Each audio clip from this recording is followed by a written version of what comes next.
Assalamualaikum warahmatullahi wabarakatuh. Hari ini kita akan melanjutkan materi yang kemarin tentang transformasi informasi. Dimana transformasi informasi adalah kalian terjun ke lapangan, itu namanya kalian mendapatkan informasi. Kemudian informasi tersebut kalian rubah, kalian transformasikan dalam bentuk tulisan, grafik, itu terserah kalian.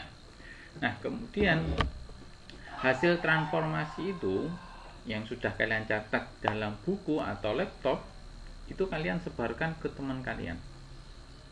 Nah, di sini kita akan melakukan suatu project. Dari informasi-informasi yang kita dapatkan, kita akan melakukan suatu project. Nah, bayangkan jika kita mengerjakan project itu asal ngerjakan. Nah, kamu ngerjakan ini, kamu ngerjakan ini, kamu ngerjakan ini. Apa yang terjadi? Kerjaan itu akan semerawut, amburadul, tidak terkontrol. Insya Allah seperti itu.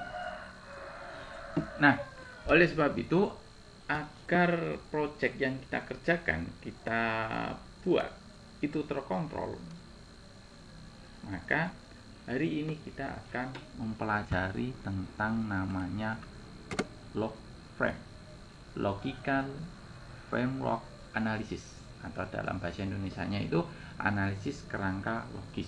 Jadi proyek kita itu dianalisis, dinalar. Seperti apa proyek yang bagus, ini harus bagaimana. Nah, di sini kita akan mempelajari tentang itu di dalam log frame, materi log frame. Oke, sudah ya? Kalau gitu kita langsung terjun ke contoh bagaimana sih cara membuat log frame. Ini contohnya, salah satu contohnya membuat log frame itu seperti ini. Misalkan yang pertama yang harus kita lakukan adalah mengidentifikasi masalah. Apa sih masalahnya? Tentang apa sih masalahnya? Misal, contohnya masalahnya adalah kemiskinan di daerah A. Nah, ini problem, masalahnya. Yang kemudian cari akar atau cari sebab masalahnya. Apa sih yang menyebabkan masalah? Dicari. Di sini saya contohkan penyebab dari masalah kemiskinan di daerah A itu adalah sedikit lapangan kerja, kurang keterampilan, masyarakatnya kurang terampil. Nah, sedikit akses modal usaha. Jadi modal untuk usaha, untuk menjalankan usaha itu nggak ada, bahkan nggak ada, sedikit sekali. Kemudian kalau sudah mencari sebab masalah, yang ketiga adalah temukan akibat yang ditimbulkan. Akibat dari kemiskinan itu apa? Yang pertama, anak putus sekolah, rawan kejahatan. Nah, data ini kalian dapatkan dari survei. Kemudian kalian yang dinamakan dengan informasi. Nah, kemudian kalian rubah dalam bentuk tulisan seperti ini. Kalau sudah dalam bentuk tulisan, kalian sebarkan ke tim kalian, ke grup kalian. Jadi yang survei tidak banyak, mungkin cuma 1 atau 2 orang untuk menghemat biaya. Tapi kalau terjun semua kan boros di biaya. Nah, ini mungkin kalian salah 1 atau 2 mencari informasi ini. Ini didapatkan dari informasi. Oke, lanjut ya. Yang pertama, identifikasi masalah, cari masalahnya. Apa sih masalahnya? Yang kedua, cari sebab masalahnya. Apa sih yang menjadi sebab masalah ini? Yang ketiga adalah temukan akibatnya. Akibatnya apa kalau masalah ini terjadi? Oke. Kemudian setelah itu, nah, susunlah seperti ini. Ini susunlah 2, 1, 3. Apa ini maksudnya? Pertama, sebab ini Sebab sedikit lapangan kerja, kurang terampil, sedikit akses modal usaha, ini akan mengakibatkan kemiskinan. Kemiskinan mengakibatkan anak putus sekolah dan rawan kejahatan. Nah, jadi saya bacanya dari bawah ke atas. Nah, sebab mengakibatkan masalah. Masalah ini akan menimbulkan dampak. Saya ulangi, sebabnya ini, karena ini, timbullah ini. Karena adanya kemiskinan di daerah, maka terjadilah anak putus sekolah dan rawan kejahatan. Nah, kalau sudah menyusun seperti ini, kalian bisa membentuk seperti pohon. Ini akarnya, ini pohonnya, ini buahnya, daun lah buahnya. Jadi sedikit lapangan kerja itu mengakibatkan kemiskinan. Sedikit modal, kurang keterampilan juga mengakibatkan kemiskinan. Akibat dari kemiskinan adalah anak putus sekolah, banyaknya kriminalitas. Sudah? Kalau sudah ini terbentuk seperti ini, nah, kemudian jadikanlah masalah menjadi tujuan. Kalimatnya dibalik. Masalahnya mana? Masalahnya itu adalah ini. Jadi tujuan, kemiskinan di daerah A diubah menjadi berkurangnya kemiskinan di daerah A. Ya. Tingginya anak putus sekolah menjadi berkurangnya angka putus sekolah. Banyaknya kriminalitas, berkurangnya angka kriminalitas. Diubah. Kurangnya keterampilan. Nah, warga miskin memiliki keterampilan usaha. Sedikit modal usaha menjadi warga dapat mengakses modal usaha. Sedikit lapangan kerja, terbuka lebar lapangan kerja. Nah, sudah terbentuk seperti ini.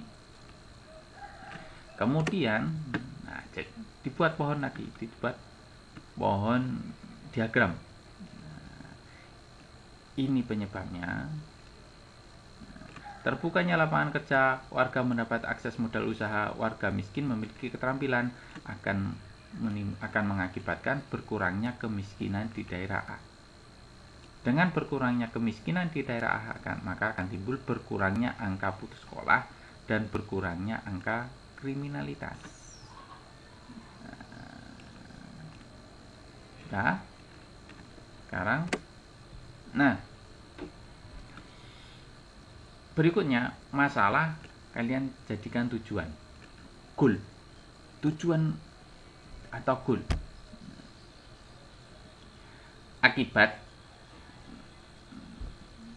Akibat menjadi outcome.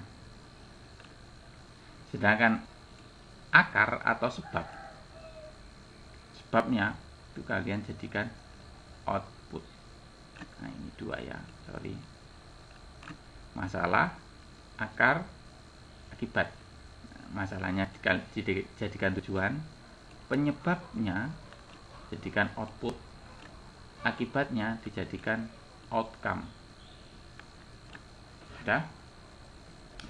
Output itu jangka pendek, outcome itu jangka panjang. Contoh,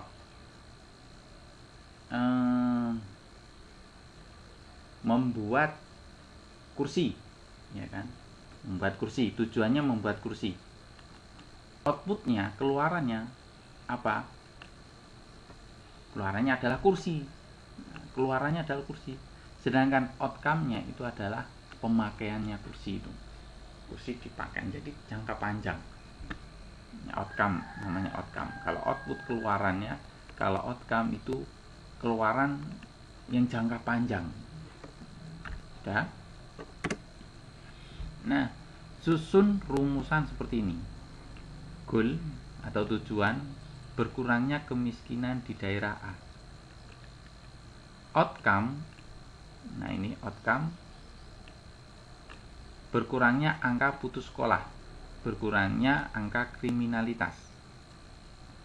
Output, terbentuknya lapangan kerja, warga memiliki keterampilan usaha, terbukanya akses pemodalan. Ya. Nah, yang terakhir ini ada aktivitas. Nah, aktivitasnya apa saja? Menciptakan lapangan kerja untuk warga miskin. Misal, aktivitasnya apa? Mengadakan pelatihan wirausaha untuk warga miskin. Aktivitasnya apa? Mendirikan lembaga keuangan mikro kooperasi untuk warga miskin. Misal, ini misal. Kemudian masukkan ke dalam rumus matrik log frame. 1, 2, 3, 4, 5, 6, 7, 8, 9, 10, 11, 12, 13, 14, 15. Strukturnya, goal atau tujuan, outcome, output, aktivitas. Nah, ini indikatornya apa? Indikator alat verifikasi, asumsi. Indikator itu seperti ini contohnya. Indikator itu, rumah itu ada penghuninya. Kok tahu rumah itu ada penghuninya? Soalnya lampunya nyala. Lah, ini lampu nyala itu indikator. Ya, paham? Indikator. Sekarang waktunya sholat asar. Loh, kok tahu? Iya, ada indikatornya, adannya orang itu. Nah, itu indikatornya sholat asar, indikator. Ya, paham ya? Kalau alat verifikasi itu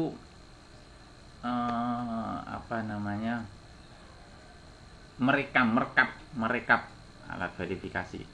Seperti kalau kalian email passwordnya lupa, kan suruh buat verifikasi. Nah, seperti itu verifikasi. Terus asumsi itu praduga, dugaan. Ya, mengira-ngira lah.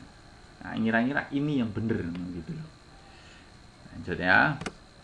Nah, kemudian kita bentuk struktur.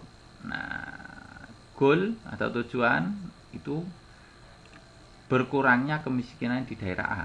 Nah, sudah ada ya. Terus indikatornya terjadinya kegiatan ekonomi warga miskin, naiknya pendapatan warga. Alat verifikasinya dokumentasi kegiatan, difoto, dokumentasi. Laporan kegiatan, ada laporan kegiatan. Grafik, ada grafiknya. Pendapatan warga, verifikasinya. Kemudian outcome-nya, dampak jangka panjangnya, berkurangnya angka putus sekolah. Jangka putus sekolah. Indikatornya apa? Anak-anak yang putus sekolah kembali sekolah. Alat verifikasinya absen anak. Dokumentasi, foto. Asumsinya berarti warga miskin telah melaksanakan program ekonomi. Asumsi, praduga. Terus tadi kan outcome-nya ada 2, berkurangnya angka kriminalitas.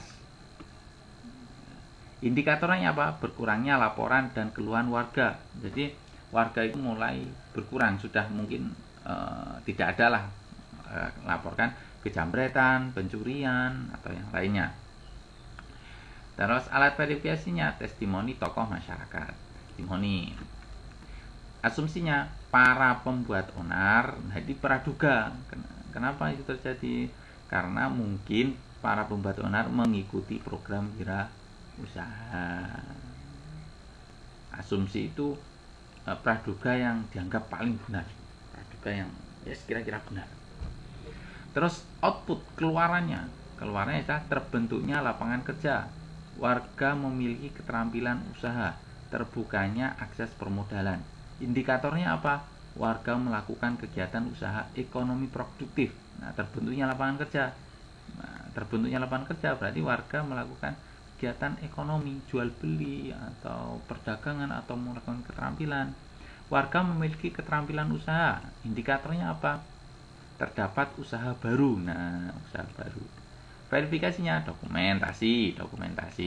Asumsinya unit usaha sudah berjalan. Pelatihan sudah dilakukan dan warga mengikuti secara penuh. Jadi pelatihan itu ternyata diikuti oleh masyarakat. Terbukanya akses pemodalan, berjalannya kegiatan LKM. Ya, badan hukum LKM, ada badan hukum LKM. Asumsinya terdapat SDM yang menjadi pengurus di daerah. Aktivitas kegiatan apa? Menciptakan lapangan kerja untuk warga miskin. Indikatornya terlihatnya kegiatan usaha ekonomi produktif yang melibatkan warga binaan. Verifikasinya dokumentasi, laporan usaha. Asumsinya tersedia dana yayasan untuk program. Ada dana yayasan dari yayasan, nggak tahu yayasan dari apa. Nah, yang berikutnya aktivitasnya mengadakan pelatihan wirausaha untuk warga miskin. Indikatornya berjalannya kegiatan pelatihan wirausaha. Alat verifikasinya dokumentasi, laporan usaha.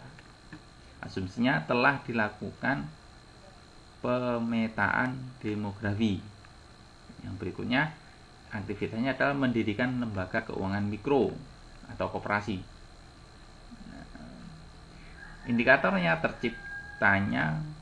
tercapainya persyaratan legalitas lembaga keuangan mikro. Alat verifikasinya bukti kas, ternyata ada kasnya, bukti simpanan pokok anggota, ada simpanan, dokumentasi. Asumsinya punya tenaga yang berpengalaman di bidang LKM. Nah, setelah kalian menyusun jadi log frame-nya ini, bagian dari log frame, bagian log frame. Log frame berikutnya ini diagram metriknya tadi sudah dibuat, kemudian susun rencana anggaran biaya RAB. Nah, susun rancangan keuangan ini penting. Keuangan itu kan penting. Yang pertama ini contohnya overhead lembaga dalam menjalankan program. Overhead itu apa? Biaya yang di luar produksi seperti pembiayaan karyawan atau pokoknya contohnya itulah pajak, itu termasuk overhead, biaya overhead. Yang kedua operasional kegiatan. Jadi biaya operasional kegiatan itu berapa? Dicatat, jadi terukur, jadi terdata. Jadi kita membutuhkan biaya berapa? Apa kekurangannya? Biaya. Penting biaya ini. Nanti bisa jangan menggembung. Oh, kekurangan banyak. Jadi sudah dikira-kirakan biayanya. Nomor 3 bisa pajak kegiatan yang melibatkan donatur. Ada donatur, penyumbang. Yang nggak tahu bisa Telkomsel atau apa Pertamina, yang nggak tahu lah. Fee management, pembayaran manajemen. Ini diurus. Jadi keuangannya diurus, direncanakan, disusun. Kemudian melakukan penggalangan dana, ini bisa dilakukan untuk mensupport, menjalankan. Kita akan butuh dana, mungkin di desa kurang biayanya, nah nyari donatur, bisa ke bank, BRI, BTN, terserah. Kemudian sesuaikan dengan kebutuhan dan kondisi program. Nah, jangan asal keuangannya itu asal digunakan. Kita nggak butuh pesawat, beli pesawat. Nggak butuh beli truk. Ya sebetulnya apa? Tempat atau bangunan, terserah.